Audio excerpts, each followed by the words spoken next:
Hello everyone, ICT virtual classes में मैं योगेश केमनी आपका स्वागत करता हूं। तो जैसा कि आप जानते हैं, हम लोग पढ़ रहे थे रिफ्रैक्टिव इंडेक्स के ऊपर। हम प्रश्न कर रहे थे कि कैसे अपवर्तनांक जो है प्रकाश की चाल से संबंधित है, यानी कि how refractive index is related to the speed of light.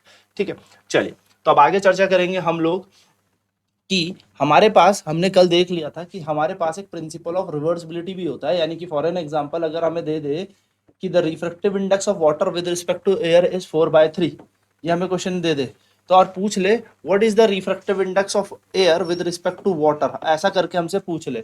यानी कि क्या हमें दे रखा है कि भैया हवा से जब पानी में जाती है तो 4/3 अपवर्तनांक यानी कि रिफ्रैक्टिव इंडेक्स आ रहा है, लेकिन पानी से जब हवा में जाएगी तो कितना हो जाएगा, तो 3/4 हो जाएगा। अब यहाँ से अंडरस्टूड है, देखिए लाइट जो है रेयरर से डेंसर मीडियम की तरफ जब चलेगी, यानी कि एक विरल माध्यम से सघन माध्यम की तरफ चलेगी तो 4/3 आ रहा है अपवर्तनांक। वहीं पर प्रकाश जब एक सघन माध्यम से विरल माध्यम की तरफ जा रही है, यानी कि एक डेंसर मीडियम से रेयरर मीडियम की तरफ जा रही है, तो 3/4। अब आपको अंडरस्टूड होगा 3/4 तो छोटा होता है, 4/3 बड़ा होता है। यानी कि याद रखना, डेंसर द मीडियम, यानी कि whenever the light goes from rare to denser medium, refractive index denser medium का ज्यादा ही होगा और रिफ्रैक्टिव इंडेक्स रेयर मीडियम का कम ही होगा। इसीलिए हमको यहाँ से ये पता लगता है कि हाइयर द रिफ्रैक्टिव इंडेक्स, क्या पता लगता है हमें यहाँ से, हमें ये पता लगता है higher the refractive index,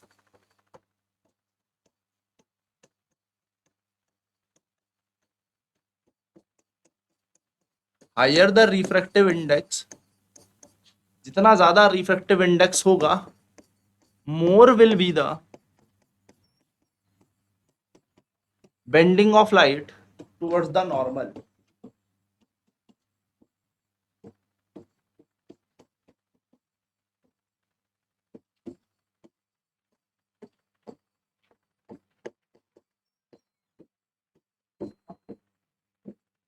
Higher the refractive index, more will be the bending of light towards the normal, and and denser will be the medium। उतना ज्यादा मीडियम क्या होगा, डेंसर होगा।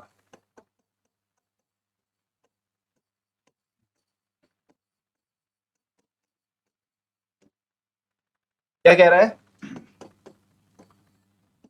अपवर्तनांक जितना अधिक होगा,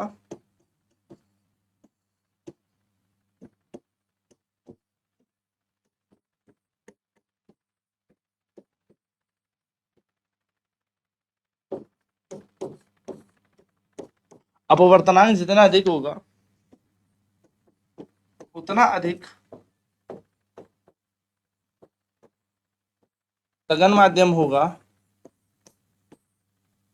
या मैं कह सकता हूं उतना अधिक माध्यम सघन होगा।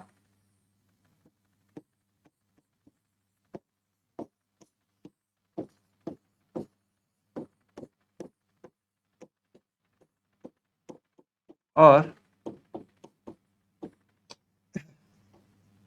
उतना ज्यादा प्रकाश,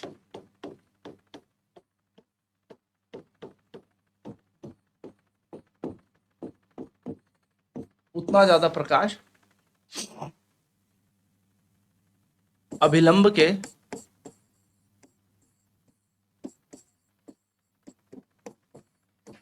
पास होगा, उतना ज्यादा बेंड करेगा। ठीक है,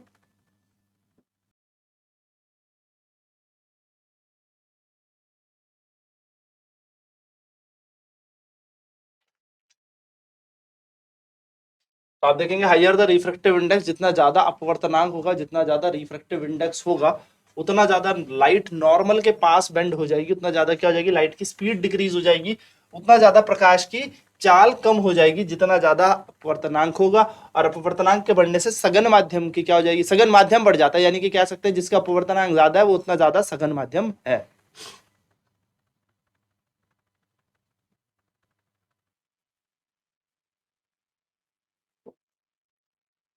चलिए एक क्वेश्चन करते हैं इस पे, छोटा सा क्वेश्चन। क्वेश्चन है, a ray of light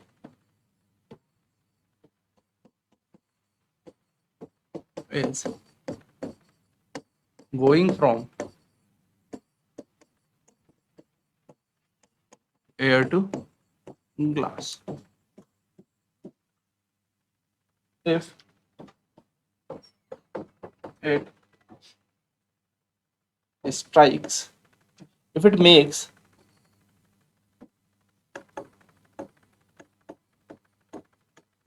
an angle of incidence 60 degree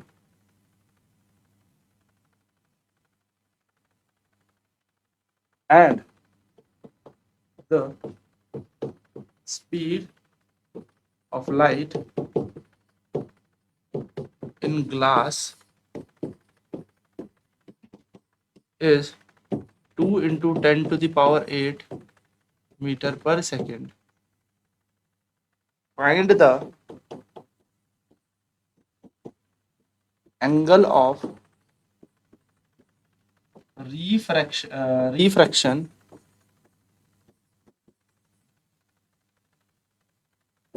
made by light या एंगल ऑफ रिफ्रैक्शन।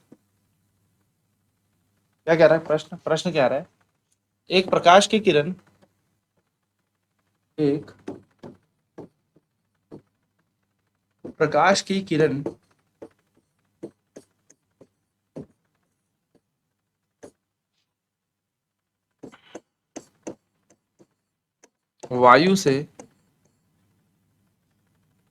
वायु से कांच की ओर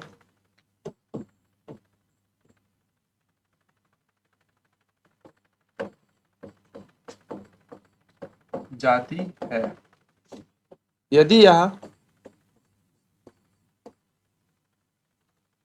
आपतित कोण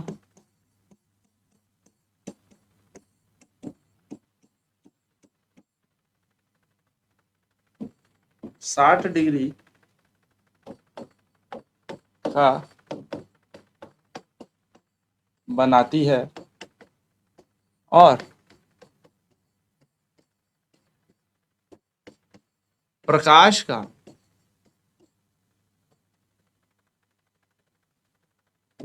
कांच में वेग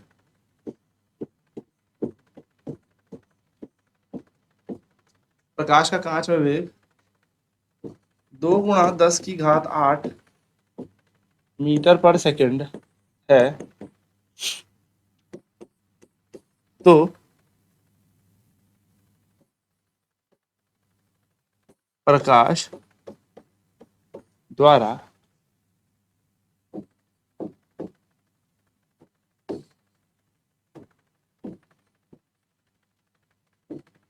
अपवर्तित कोण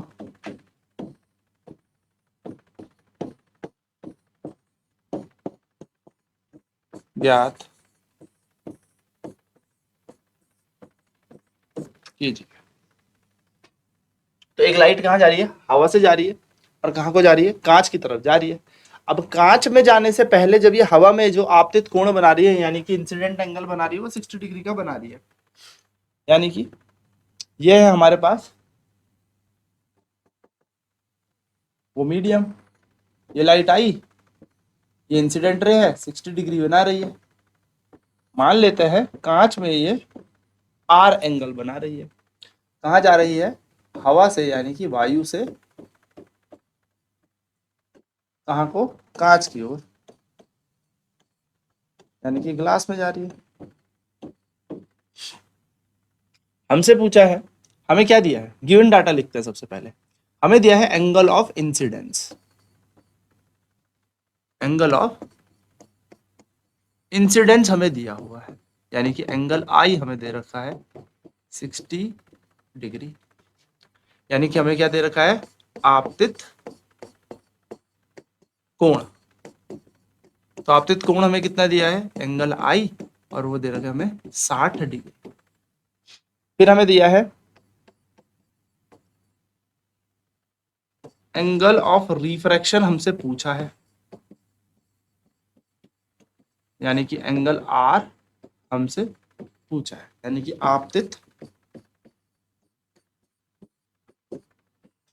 अपवर्तित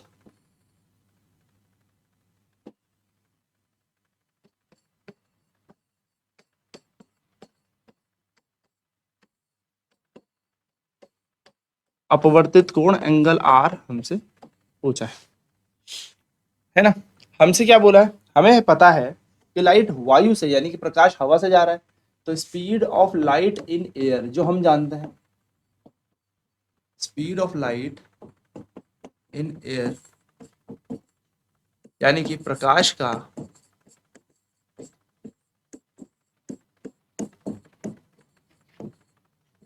वायु में वेग कितना होता है, c होता है, हम इसे c मानते हैं, और c का मान होता है 3 × 10⁸ मीटर पर सेकेंड, ये हम जानते हैं।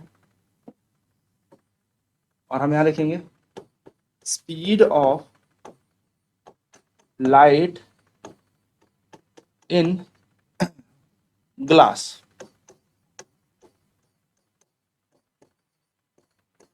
कांच में प्रकाश की चाल। तो कांच में प्रकाश की चाल कितनी है, वो है v, और v का मान है 2 × 10⁸ मीटर पर सेकेंड, ये हमें दे रखा है। अब हम जानते हैं Snell's law, we know that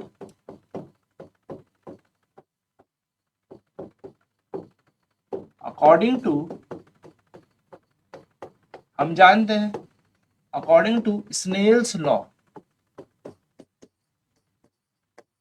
यानी कि स्नेल के नियम अनुसार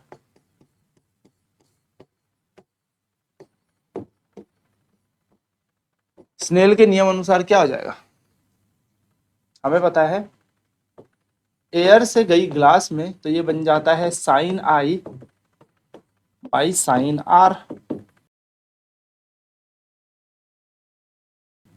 पहला समीकरण मान लेते हैं। अब क्या हमें काम sine i by sine r. अब हमारे पास क्या क्या है, सर हमारे पास ए एन जी तो नहीं है, तो ऐसे ही छोड़ दो। साइन आई तो है सर हमारे पास, साइन 60 बन जाएगा, और यहाँ पर कितना आ जाएगा साइन आर। अब इसको हम पहला समीकरण मान लेते हैं, क्योंकि एक समीकरण से दो अननोन वैल्यू कभी नहीं निकाली जा सकती, ये भी नहीं निकाल सकते और ये भी नहीं निकाल सकते।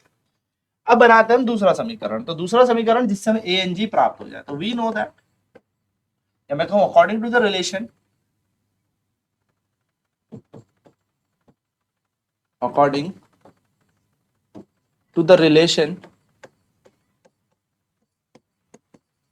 Of refractive index, according to the relation of refractive index and speed of light,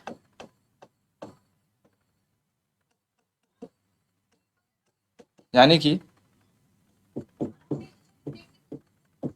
अपवर्तनांक और प्रकाश की चाल में संबंध अनुसार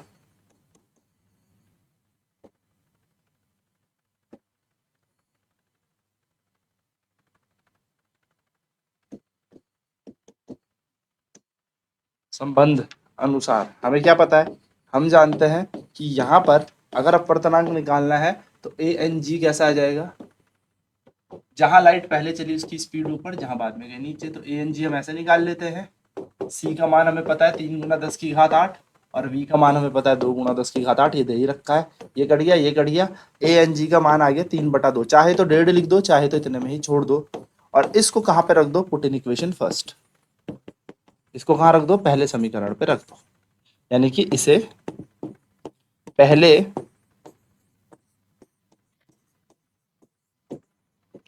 समीकरण में रखने पर, इसको पहले समीकरण पे रख देते हैं, तो 3/2 यहाँ पे रख देते हैं, 3/2 बराबर साइन 60 अपॉन साइन आर, क्या बन जाएगा हमारा 3/2 बराबर साइन 60 बटा साइन आर।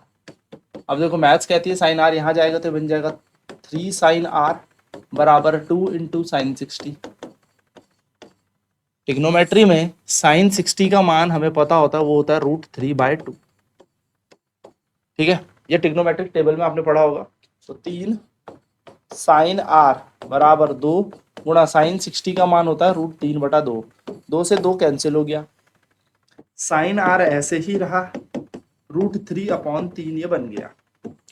अब हम इसको लिखने के दो तरीके लिख सकते हैं, देखो, या तो हम इसको इतने में ही छोड़ दें, या हम क्या करें, इस नीचे वाले 3 को लिख सकते हैं √3 गुणा √3। हम सब जानते हैं कि √3 गुणा √3 3 बन जाएगा, यानी कि 3 को लिखने का एक तरीका है, ठीक है, जिससे कि √3 कट जाएगा। तो साइन आर का मान कितना आ गया, 1/√3, और आर का मान आ जाएगा साइन इनवर्स 1/√3, और यही आपका यहाँ पर एंगल बन जाएगा, ये आपका आंसर बन जाएगा। तो ये आपको निकालना है कि रिफ्रैक्टिंग एंगल कितना है, इतना है।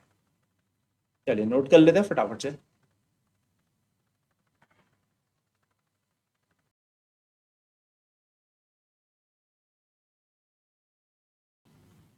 तो आपने क्या किया, आपने पहले एक बार इंसिडेंट एंगल देखा, फिर आपने सी और वी का ज्ञान लिया। सी क्या होता है, speed of light in air, V क्या होता है, speed of light in glass, और जो कि हमें दे रखा था, हमने यहाँ से ए एन जी का फॉर्मूला लगाया स्नेल्स लॉ से, साइन 60/sin r बन जाएगा। अब हमें ए एन जी नहीं पता, तो ए एन जी निकाल लेंगे हम C/V वाले सूत्र से, और यहाँ से हमने क्या किया, ए एन जी को निकाल के लगा दिया पहले समीकरण में, जिससे हमारे पास वैल्यू बन गई आर की साइन इनवर्स 1/√3, और ये हमारा रिफ्रैक्टिंग एंगल है। तो यहाँ पर बेसिकली हमारा ये टॉपिक खत्म होता है। अब नेक्स्ट क्लास में हम शुरू करेंगे लेंस, यानी कि लेंस के ऊपर कैसे अपवर्तन होता है। तो आज की क्लास में इतना ही। आईसीटी वर्चुअल क्लासेज में जुड़ने के लिए धन्यवाद। आपका दिन शुभ हो।